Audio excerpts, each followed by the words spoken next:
conscious folks, especially black folks, should not be upset by or shouldn't be shocked by what happened on November 4th. Those white people who won with that white political ideology, that is America.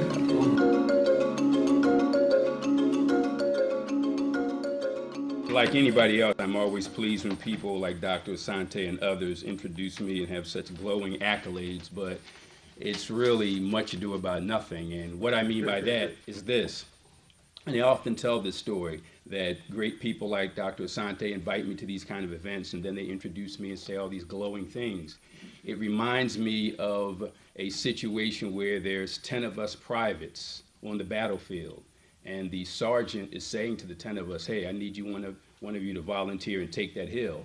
By taking that hill, it's a suicide mission. You're certainly going to die, but at least you'll help us win this battle and ultimately win the war, and we'll eventually name a city or state after you. But what the sergeant says, I'm going to turn my back, and when I turn around, whoever steps forward, that's the volunteer. So the sergeant turns his back, turns around, he sees Michael Coard standing forward. And just like Dr. Asante, he's talking about what a great guy I am and how I'm heroic and brave. But what the sergeant doesn't realize is this: I never stepped forward. The 9 cowards stepped back. And that's what we have here in Philly with black doctors, black lawyers, black elected officials, black ministers. They all could be doing this. And in fact, they all should be doing this. Another thing I want to say before I get into the essence of what I'm going to talk about is I'm really not going to be the instructor. I'm not going to engage in a monologue. It's actually going to be a dialogue. I'm going to lay some stuff out, and although I kind of hope you agree with me, I think to a certain extent I hope that you disagree with me, because from disagreement comes discussion and debate. Because if I come in here saying and thinking exactly the very same thing I was saying and thinking when I got here, I just wasted an hour or 2 hours. So something should come out of this. Even if I believe the same thing, I should have more ammunition about that thing. Or I should completely change my mind about it. But you can't be the same constantly. Otherwise, you don't grow.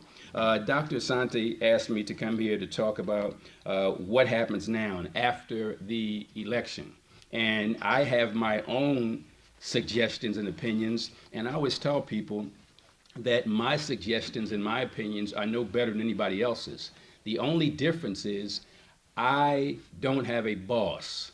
I don't have, so I can come and go in my own job. I don't have a spouse, so I don't have to worry about compromising at home.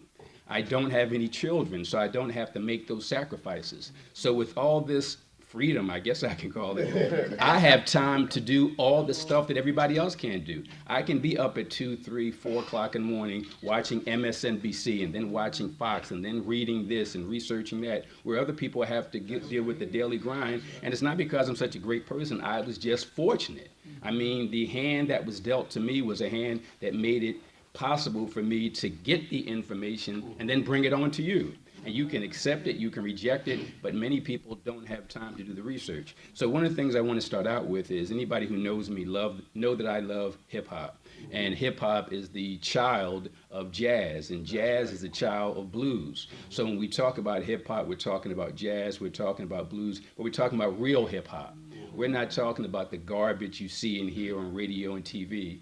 That garbage has no more to do with hip hop than Kenny G has to do with jazz. And if you know jazz, you know Kenny G ain't jazz. But Kenny G is going multi-platinum. John Coltrane never even went gold. Think about that. John Coltrane never went gold, and Kenny G goes multi-platinum. That's why people like Puffy and Bobby Shmurda and Nicki Minaj and Lil Wayne go platinum, and you don't hear of artists like Gemstones or Talib Kweli or Mos Def. So what I want to start out with, talking about hip-hop and music, back in 1981, Gil Scott-Heron on his Reflections album did a song called B-Movie. That's 33 years old. But after the election on Tuesday, it's like Gil came back and wrote the same song over again. It's about 8 minutes long. I just want to play the first minute and a half, because it's right on point. And white America believes that they now have a mandate to quote unquote take America back. what does that mean? If the red people say they wanted to take America back, I could appreciate that. But the white folks talking about taking America back. So when they talk about how the Republicans won and the conservatives won and the right-wingers won and they have a mandate, this is Gil Scott's response. I think. No, we don't want that ad. Want to save $5,000 a year? All right, here we go. Discounts on insurance, operating supplies, and credit card processing? All right, I think we want to skip the ad. All right, we're getting ready to start this, and actually shows that it's loading, so I'll wait to see when it loads. But one of the things, and I want you to hear this, but one of the things I don't do as a lawyer in court, I never use technology in court, because you got 12 jurors sitting there, you got all your stuff set up, and you press it and it doesn't work. And the jurors looking at you like, what's going on? So I figure it's family here tonight, so if it didn't work, you're not going to tell anybody. So let's see if it works now. I did say it was loading. The first thing I want to say is, mandate my ass. Because it seems as though we've been convinced that 26% of the registered voters, not even 26% of the American people, but 26% of the registered voters form a mandate or a landslide. Just listen to 2 minutes of this. 1% voted for Skippy and 3-4% voted for somebody else who might have been running. But oh yeah, I remember in this year that we have now declared the year from Shogun to Raygun, I remember what I said about Raygun. Minute. Acted like an actor. Hollywood. Acted like a liberal, acted like General Franco when he acted like governor of California, then he acted like a Republican, then he acted like somebody who was going to vote for him for president. And now we act like 26% of the registered voters is actually a mandate. We're all actors in this, I suppose. What has happened is that in the last 20 years, America has changed from a producer to a consumer. And all consumers know that when the producer names the tune, the consumer has got to dance. The way it is. We used to be a producer, very inflexible at that, and now we are consumers and finding it difficult to understand. Natural resources and minerals will change your world. The Arabs used to be in the third world. They have bought the second world and put a firm down payment on the first one. Controlling your resources will control your world. I just wanted to give you an idea about, people often say that the more things change, the more they remain the same. I say the more things change, sometimes the worse they get. Because you expect black folks to be in the situation they were in shortly after slavery supposedly ended, and then into Jim Crow and all that kind of stuff, but you don't expect us to go through what we're going through now. Let me just talk about a few things, and again, I'm going to spend maybe 12 to 15 minutes going over some stuff, and I want to engage you all in the dialogue, because I either want my position to be strengthened by the time I leave, or to be reversed. And the same thing for you all as well. A lot of folks were shocked and dismayed and angry and upset as a result of the right-wingers and the conservatives and Republicans winning on November 4th. But I really wasn't, because those white people who won, who have the political platform they have, that's America. This is what America is. America is about treating black people and poor people and oppressed people the way that they do. So if you think that America is going to elect Nat Turner for president and give reparations the next day, it's just not going to happen. It's going to be what it is. That's why it was such a shock to me that President Obama won when he did. And a lot of us here were all conscious and Afrocentric and revolutionary, but we all were kind of, even if we weren't openly endorsing him, to us it was symbolic. He's not really progressive, he's not really left-wing, he's not really quote-unquote one of us, but he's not one of them. And for me, when President Obama was running for office, his resume looked better than his performance. I mean, he appeared to be a serious grassroots activist from Chicago. He introduced some really impressive legislation as a state senator in Chicago. But it's really funny. It's almost like the music industry. You got great artists and performers, and when you see them in these small clubs, they're really into their craft. But once they get signed, They get watered down and diluted. Right. As funny as we all knew Eddie Murphy to be about 10, 15 years ago, when he first broke, he was Richard Pryor all over again. But then he came into Hollywood and completely changed. You look at these rap artists, they're really talking about the plight of racism and oppression in their early raps. Then they get signed and now it's about drugs and all that stuff. That's what happened. So when President Obama went from being the kind of grassroots activist to a state senator to a U.S. senator and then a candidate for president, all of a sudden he got to put the progressive, enlightened, African-centered stuff in the background. Why? Because now he's leaving this little black town and going into America town. And that's really, you got to think about that. So if I were a political advisor to President Obama, if I wanted him to win, I'd have to tell him to put that black stuff in his back pocket because you're not going to win. Now people might say, Mike, how could you tell him to put the black stuff in his back pocket if you're supposed to be this pro-black nationalist? Well, for me, it's either one or the other. Either you have to play the game of politics to win, or you have to get out of it and win. When Brother Malcolm in '64 talked about the ballot or the bullet, that was essentially the option. Either you're going to play this political game and fight it and win, or you're going to get some guns and take power. I mean, what are you going to do? So you can talk about revolution all day, but the last poets in the head, they said, don't talk about revolution until you're ready to eat rats to survive. Right. Think about that. That's right. Don't talk about revolution. I mean, if you look back in the 60s when they had the hardcore African-centered groups and even the white revolutionary groups like the Weather Underground, I mean, they were real revolutionaries. I mean, picking up guns and bombs, and I'm not encouraging that. I'm just saying they were walking it like they were talking it. That's right. You can yell revolution all day, but until you're ready to do something, you gotta, but then the other thing is this, you gotta ask yourself, is revolution, and one of the topics I want to talk about is, when Brother Malcolm talked about ballot or bullet, was he simply saying they were the only two options, or is he saying that there could be another option if we think it through? And maybe there could be, but we gotta figure out how to do it. Let me explain what I mean by that. Of course, I was disappointed by the election results because Republicans, they took over majority in the Senate. They increased their majority in the House. 26 Republican governors as opposed to 9 Democratic governors. And I'm going to be clear here. I'm not here as some red, white, and blue Democrat.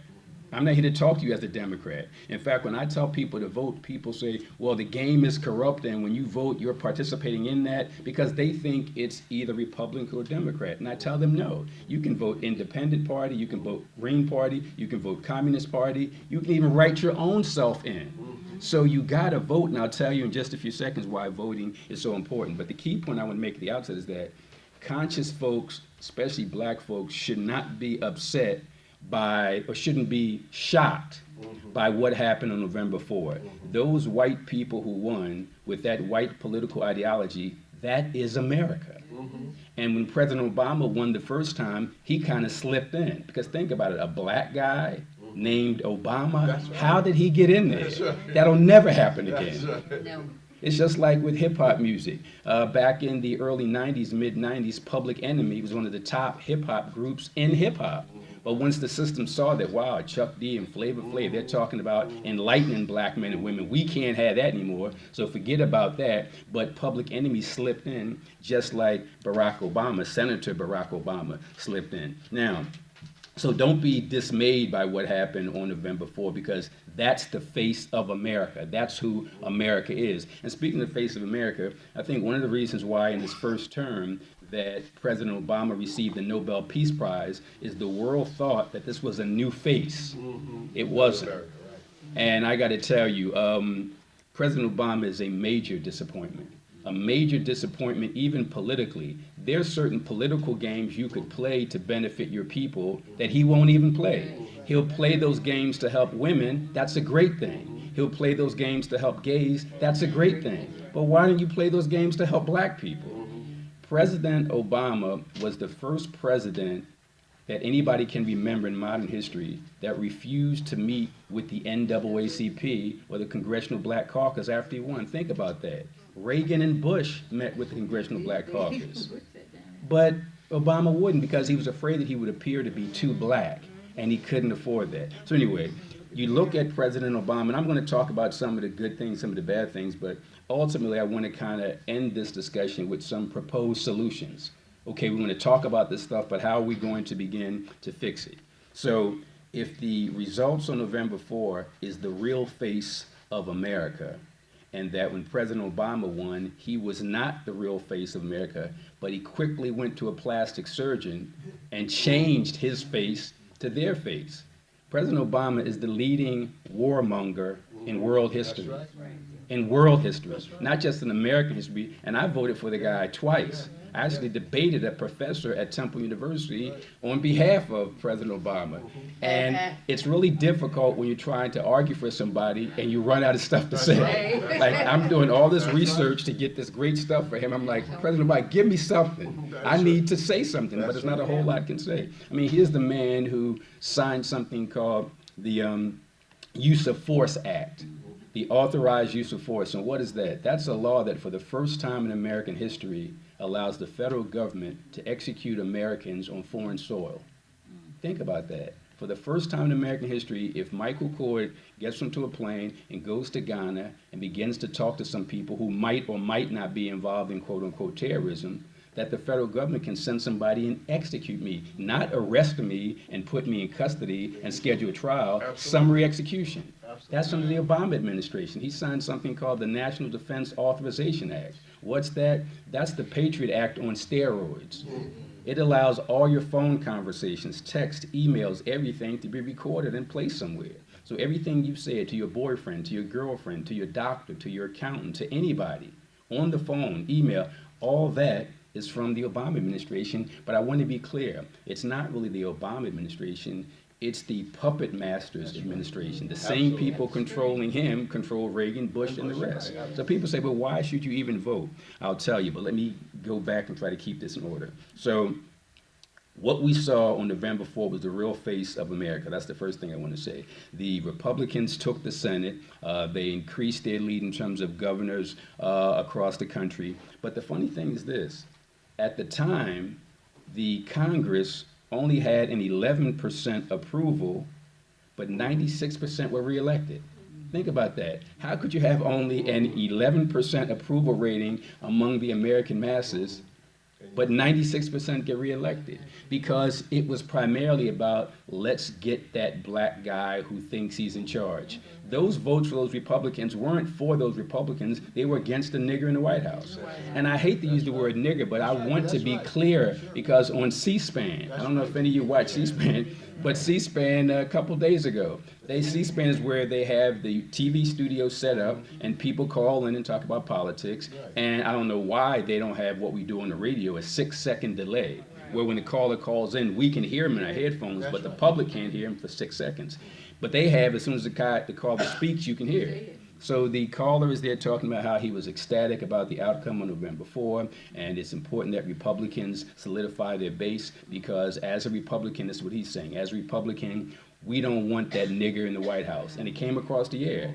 And the moderator was just flabbergasted. He was like, we can't deal with that right now. If you have a legitimate issue, we'll talk about that, but no name calling. But what that guy said, that's America. That's how they talk to each other. That's what they think. The moderator was not upset because the guy said it. He was upset because the guy was exposed. If the guy had whispered that to him during a commercial break, he would have said nothing to the guy.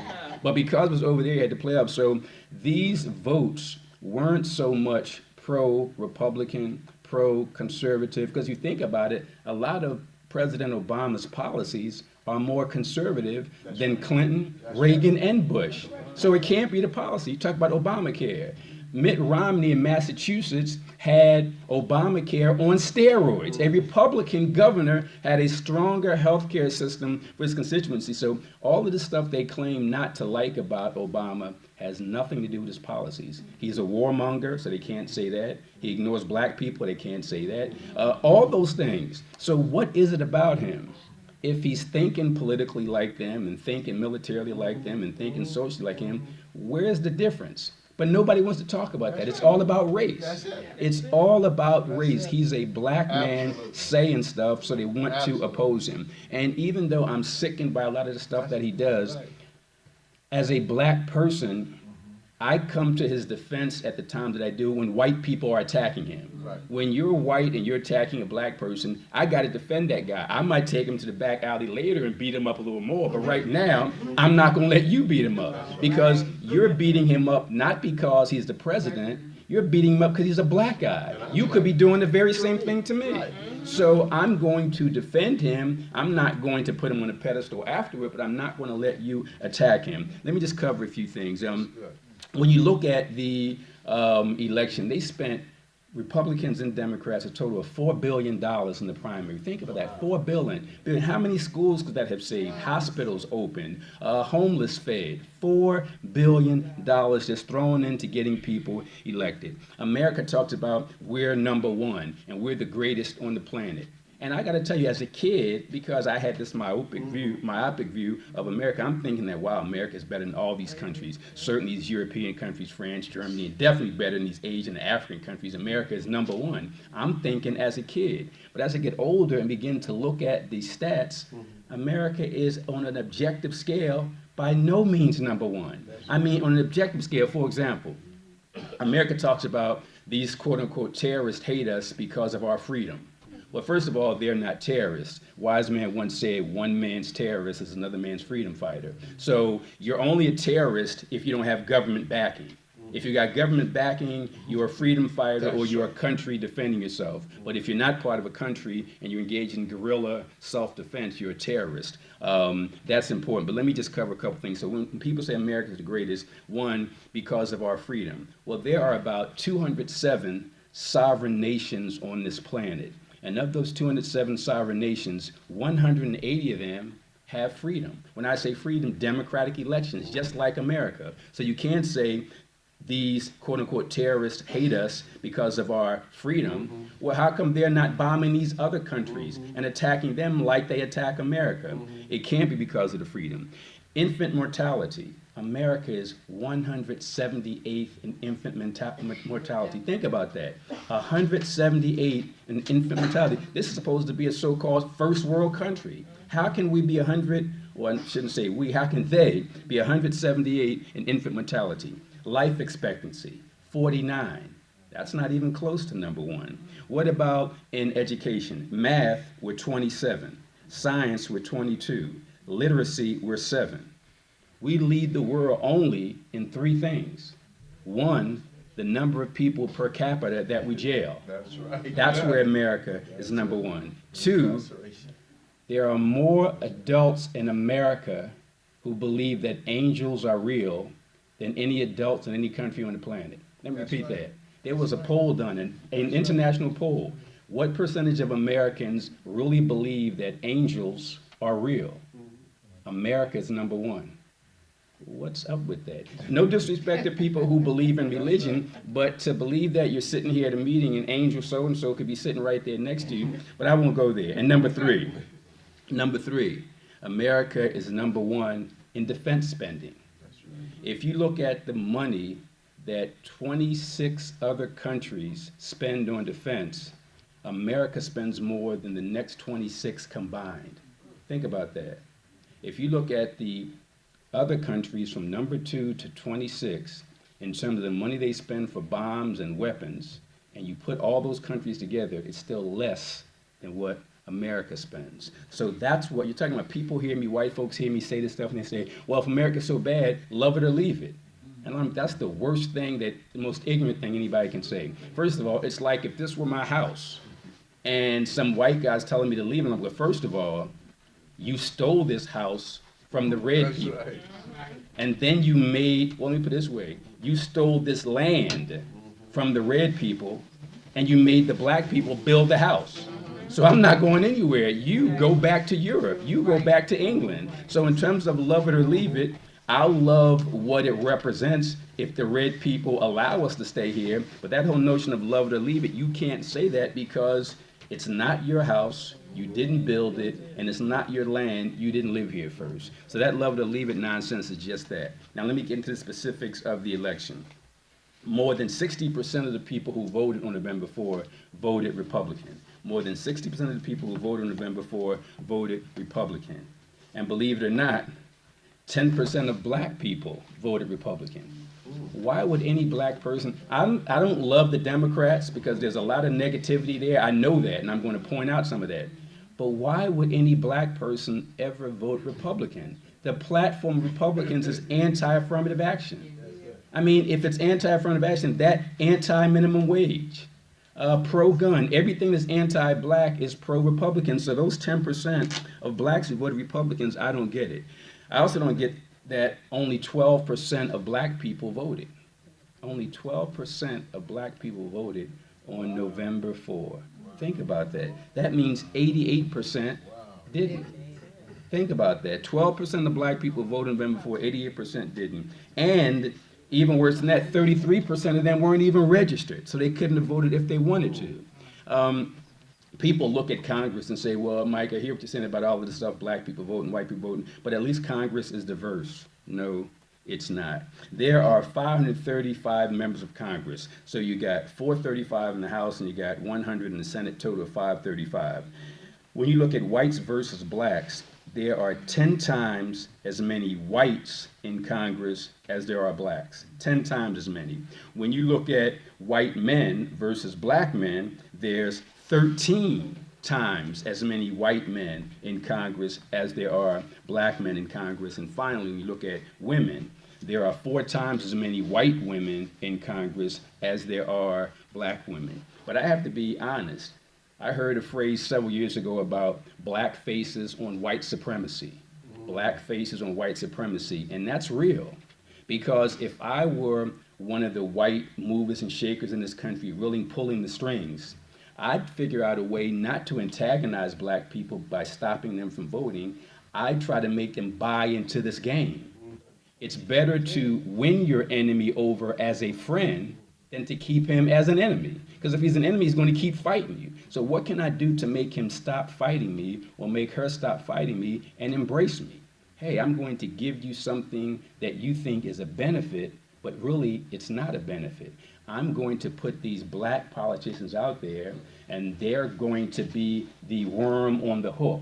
And then I'm going to just reel you in and you're going to be buying into this America thing. And it was a great idea to do that with Barack Obama. He was that black face on white supremacy. He pulled a lot of us, and I have to admit, I bit the worm and they pulled me in.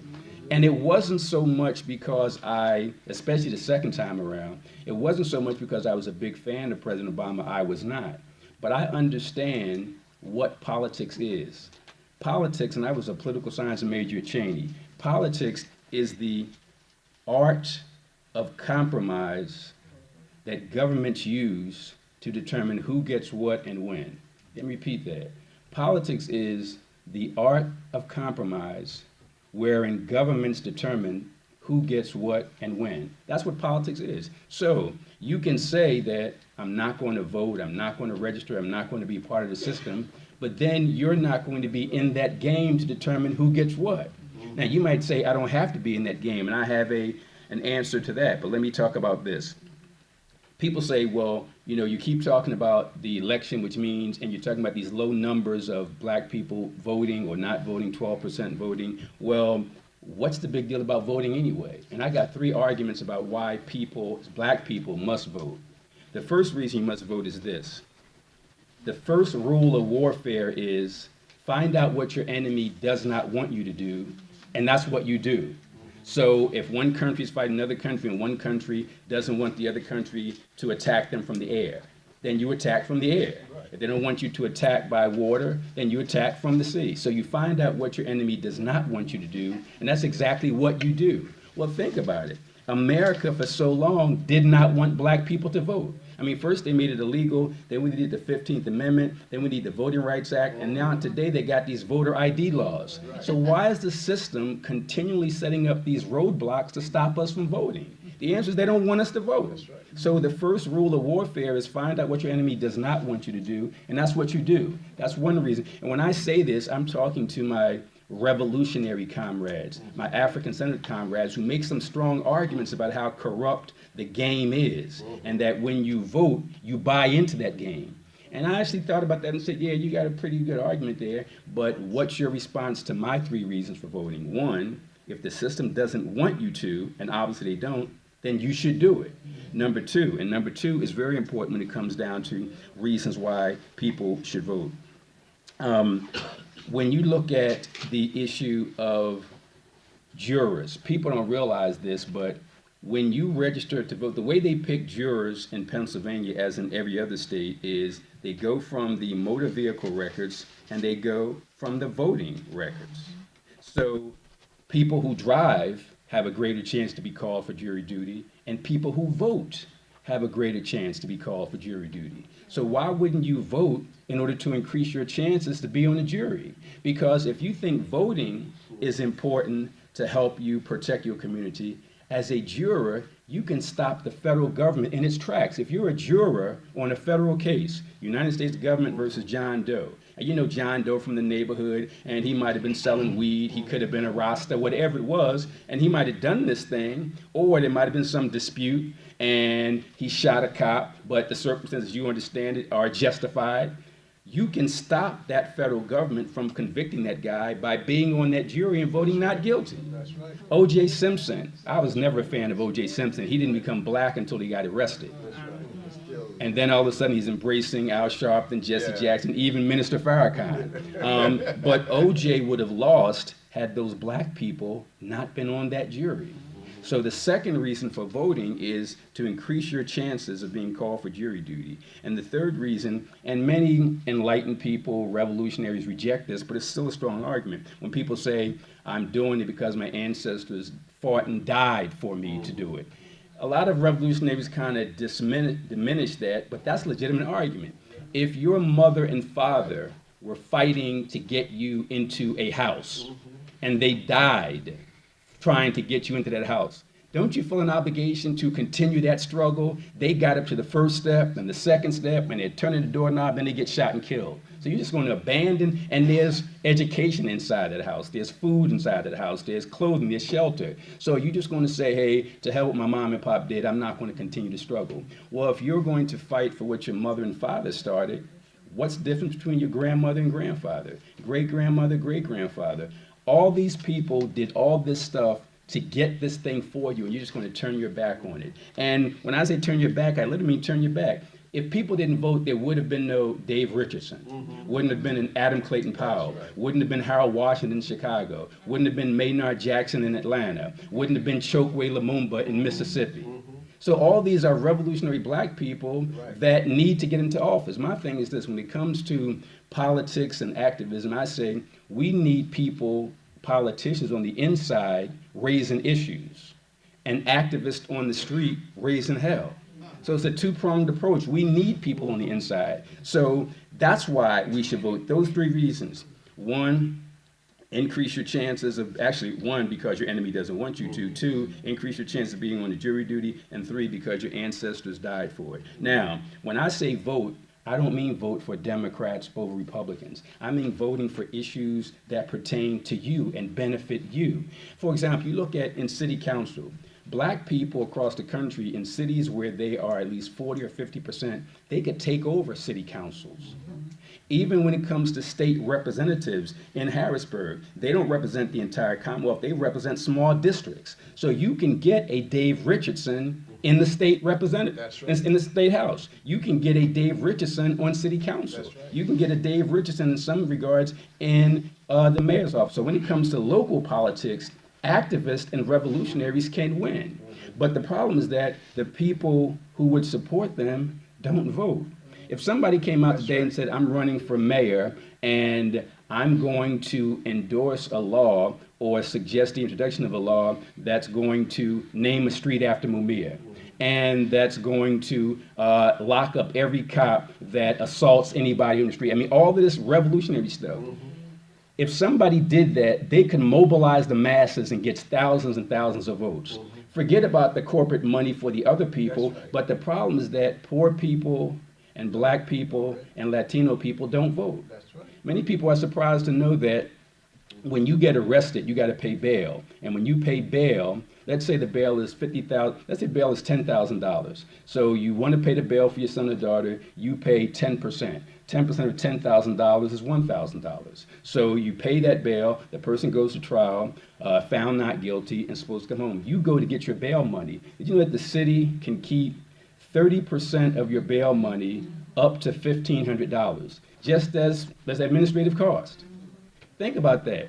The city of Philadelphia can take 30% off the top up to $1,500 when you pay bail. And this person did show up in court every day. In fact, he actually won the case. So why can the city take 30% up to $1,500 off? The reason is black people get locked up.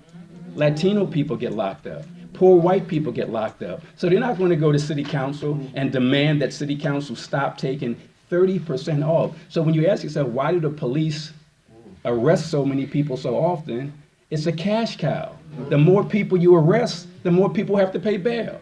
And the more people pay bail, that 30% up to $1,500 comes off the top. I found out about this back in the 80s when I was a college student at Cheney, and I got a summer job working for the Prisoners' Rights Council. These were guys who had spent time in prison, came out, opened up a storefront office at 13th and Market near the old Boyds, and they needed some college students to come in to help them fill out forms and grant applications. And they told me about this in the early 80s. But each time we put a call out for the masses to just bombard city council to change that, we'd get 10, 20, maybe 30 people. And I used to get upset, and I'm going to wrap this up in 3 minutes, maybe 4. I used to get upset when black people didn't mobilize to fight their own fight. Then I realized that I was really being an elitist by judging black people who wouldn't join in. Why? Because the average black person got to worry about his gas staying on, his electric bill being paid, somebody getting a babysitter. So I call these fancy protests and meetings, demonstrations, they got stuff to do.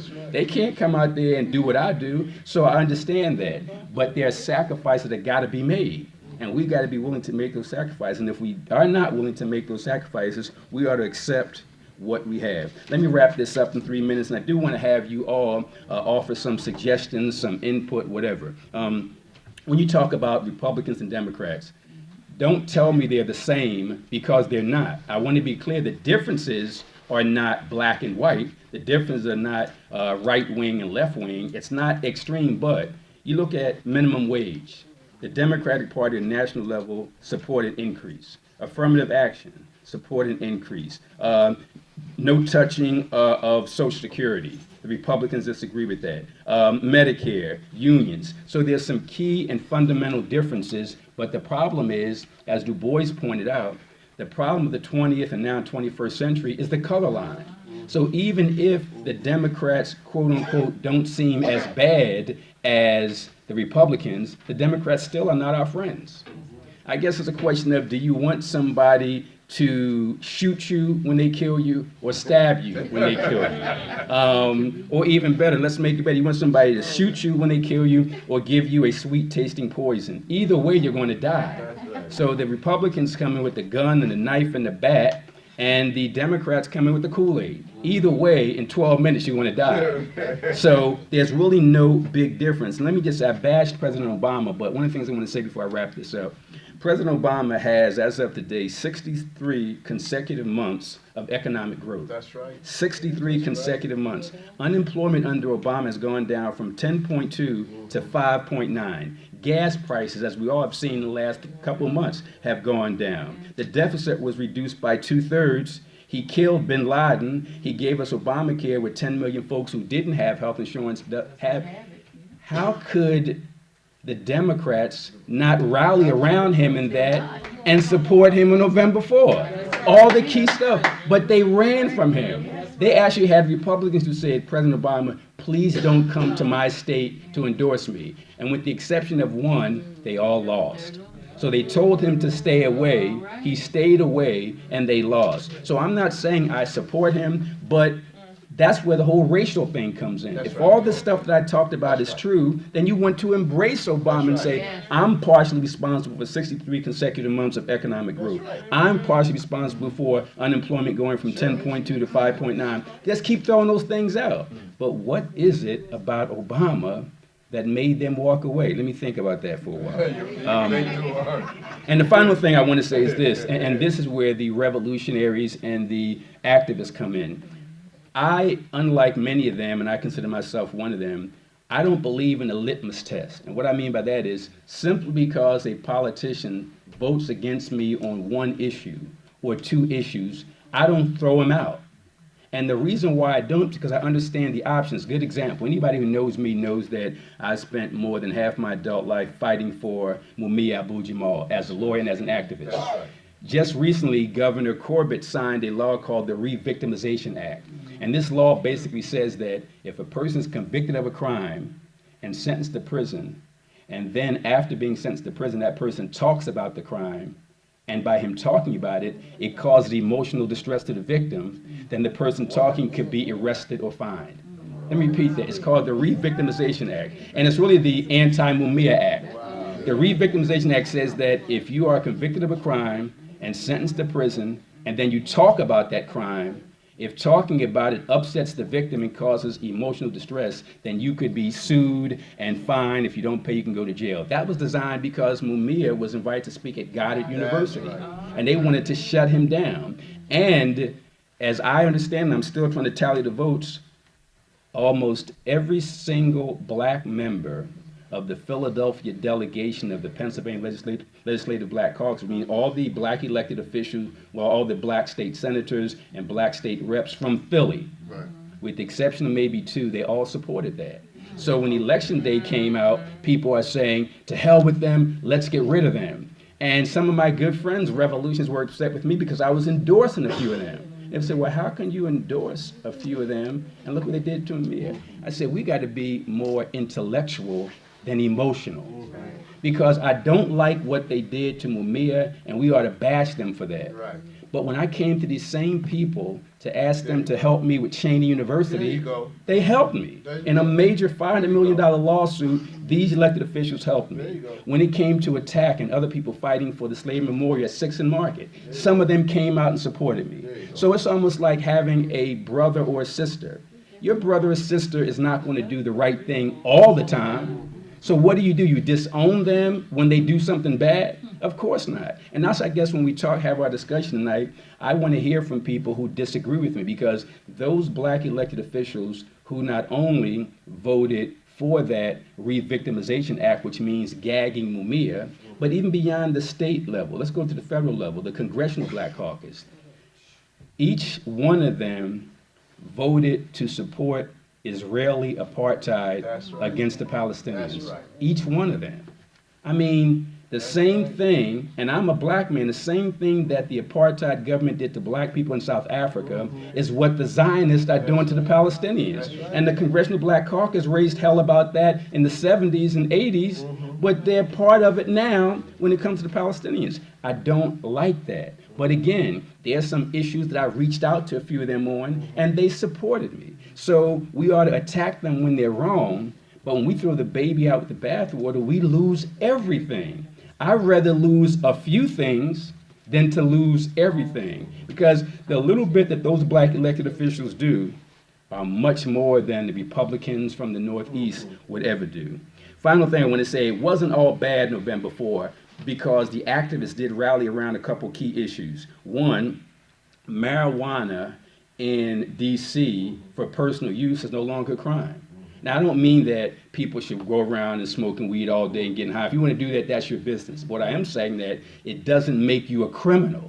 So you shouldn't go to jail, because alcohol is worse than marijuana. Tobacco is worse than marijuana. They are legal. So if you want to do what you want to do to your own body, that's okay. So the fact that the people in DC voted to decriminalize personal use of marijuana, wonderful thing. Proposition 47 in California, a major victory. What it did was it knocked down a whole lot of cases or charges that used to be felonies down to misdemeanors. So before a crime was a felony, you go to jail. They knocked them down to misdemeanors as long as, one, there was no violence involved, and two, the value of the stolen item or the damaged item is less than $950. So that means people who are getting felony convictions, black people going to prison, are now getting fines or citation and getting probation. That's not the perfect solution, but it's better than what it was before. So what's the solution? Here it is in my last 16 seconds. Brother Malcolm talked about the ballot or the bullet. I suggest that there's something in between. not just relying exactly on the ballot, because that's not going to get us where we want. I don't know how many of us are ready to pick up a gun at this point. If we are, I'm going to tell you what a wise man once told me: those who know don't say, and those who say don't know. So if you're one of the people who want to pick up a gun, you can just pass me a code later. But realistically, if it's the ballot or the bullet, and I agree with what Malcolm said, I believe back on April 6th of 1964, I think that what Malcolm said allowed us to take another look at it and have a third option, whatever that option might be. One of the things I want to propose in my last 6 seconds is this. I actually advocate separatism where practical. In other words, blacks should do and be their own thing wherever they can do and be their own thing. And where we can't, so I'm saying separatism where practical, and I would say integration where necessary. And when I say integration where necessary, if there are no black banks in the neighborhood, at least we'll go to the white bank that has the most black employees. So my preference is separatism where practical, integration where necessary. And I know I said the final thing 6 times, but that was designed to fool you. This is really the final thing. I write a weekly column for Philadelphia Magazine, and after November 4 election, I told the editors I wanted to write something next week, and the title of it is going to be, what if there were a referendum where only white people could vote, and the question was, should slavery be reinstituted? I'm curious to see what percentage of white people would vote to reinstate slavery. Thank you very much. Thank you, Dr. Sampson. There it is. Wow. Man. That is it. Brother Epps has got it. I tell you, man, I'm telling you, it's absolutely fantastic. Wow. Okay, it's up to y'all. Okay, here he is. Yeah, got a question, comment? Critique, all right, critique. All right, let's go. Yes. The numbers that I heard were 38% voted, 62% did not vote. In terms of black folks, or total? Overall, generally, like overall. That might be, yeah. On the 4th. Okay. Overall, Overall. 38% of registered or eligible voters Okay. voted, and 62% did not. Okay. So I'd like you to reconcile that with this election being the real face of America. Good question. When I started out, I was trying to play this Gil Scott thing about this mandate. When I say the real face of America, every candidate who won was running against any progressive political ideology. So if it was about immigration and shutting down the borders, if it was about taking away a woman's right to choose, if it came down to mandatory sentence, if it came down to capital punishment, if it came down to minimum wage, all these issues you can think of, the majority of the people who did vote, and I want to be clear, even though I blame a lot of black people for not voting, that's not unique to black people. A large percentage of Latinos don't vote, and Asians don't vote. And 62% of eligible Americans. Exactly. So, didn't vote. but when I say it's the face of America, I mean that because if you, and no disrespect to people who don't vote, but politically, if you don't vote, you don't count. So you don't really exist. If there is a face out there, but those people don't speak up, don't stand up, don't say anything, then nobody sees them. So if there is a face, it's only the face from the people who are making noise. And the people who are making noise are the people who are voting. Let's say, I don't know, if there's 300 million people in America, and let's say out of that 300 million, 150 million, half of them are eligible to vote. But of that 150 million, only 1 million vote. Well, that 1 million is the face of America, because we don't see those other people. And if we don't see them, they don't exist. If they don't exist, they don't have a face. I understand your point. You make a good point. But for me, the face equals the voice, and the voice equals the vote.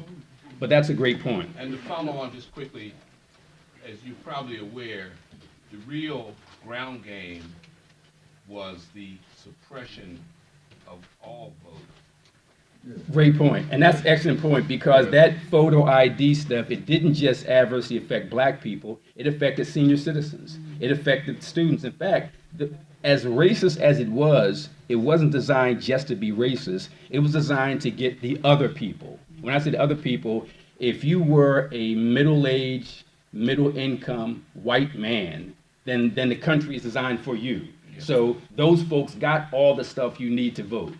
But the people who might not have the information that they need or the money they need to pay for the voter ID could be students, could be single mothers, could be the elderly. So you're right, you're absolutely right. That's a great point. Those voter ID laws weren't exclusively anti-black, but I'd venture to say it had a more adverse effect on black people than on women, than on senior citizens, than on students, but it clearly wasn't. And why was it kind of across the board? Because Republicans knew that they were in the minority as far as those other groups. Along white America, white male America, they had the majority, so we got to keep the women out, keep the blacks out. So you raise a good point. So it's not all about race, it's class and other stuff, but I would say mostly race. Not exclusively, but mostly. Great point. Yes, sir. Matter of fact, you should be standing up here, but go ahead.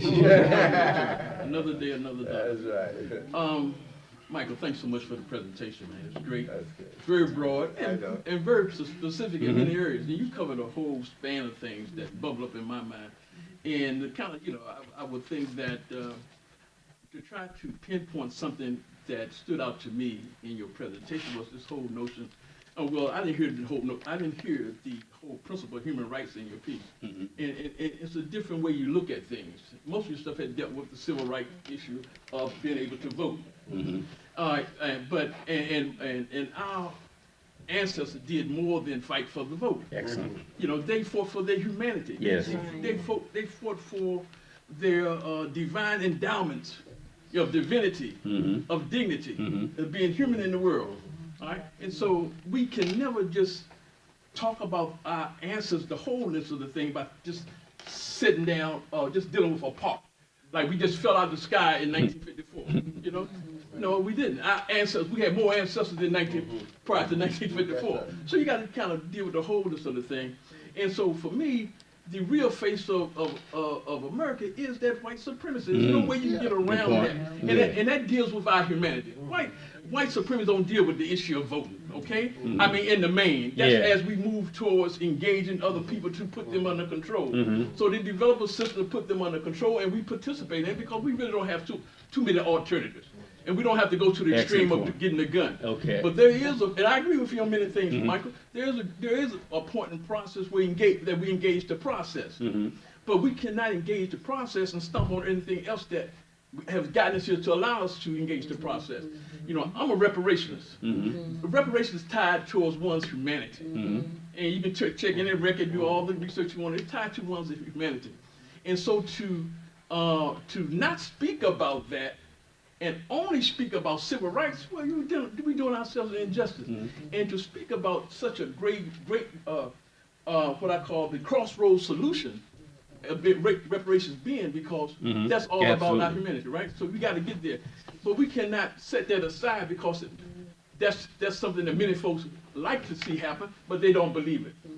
And that's a real contradiction in the state of mind. Something wrong, something not tying together up there. They would like to see it, but they don't believe it's going to happen. And so therefore they do nothing. They do nothing to even raise the issue. In fact, they put it down in terms of programs and projects when reparations is the fundamental foundation of any program, project, organization. Now, while I'm a reparation, I do a whole lot of community work, as you well know. Absolutely. The day-to-day, and what reparations call in the meanwhile work. That's right. In the Because we believe that it can happen. In the meanwhile. And so therefore, in the meanwhile, we do the work and do something That's that engage people and bring them towards this level back to their humanity. So I just like to hear, when I hear presentations, don't even touch upon that, then that just bubble up for me. And one of the things, Michael, I'm going to give it back to you. Take your time. Took And notes. see, Mike, it's also about converting the interests of the powers that be. That's what speaking truth to power is all about.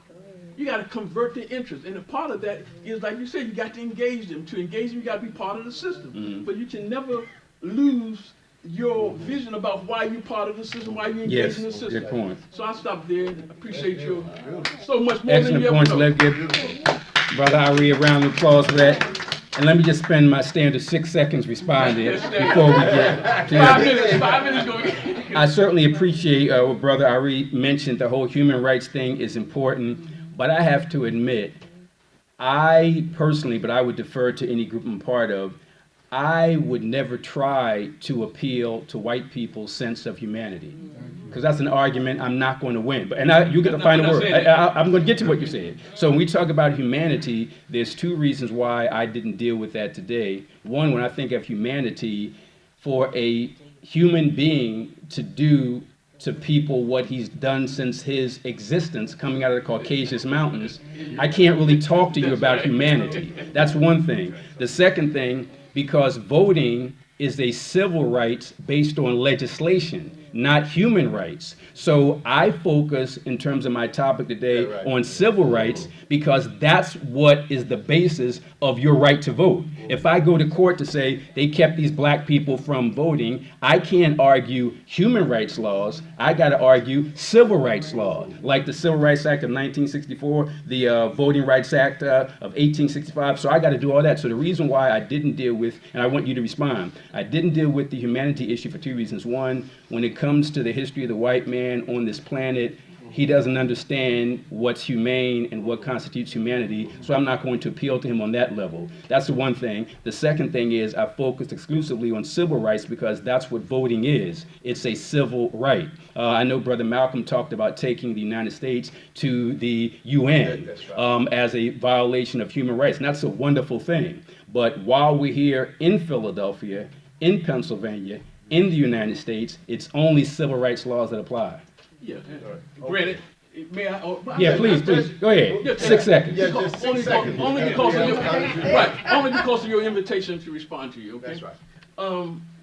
And I'm learning, I'm jotting it down. But, So but you know, civil rights comes out of something, Michael. Mhm. And you go into court, you got to base civil rights on something, and that's the Constitution, right? Mhm. The Bill of Rights. Mhm. All that deals with one's humanity, being free, of being free, of being independent, of being endowed by the inalienable rights. And the first one, inalienable right, is to life. It's to life. And what is life? Life is about being who you are on the planet. And no one has a right to do that. And out of that, because that's been subjugated, then we move into the areas, because of war and subjugation, you move into the captor's domain of the United States. And so therefore we have to play the civil rights game up to a point. All right, but we can never unlink the two. That's my point. Great point, great point. I'll just take 3 seconds to respond. And we want to get to everybody just very quickly.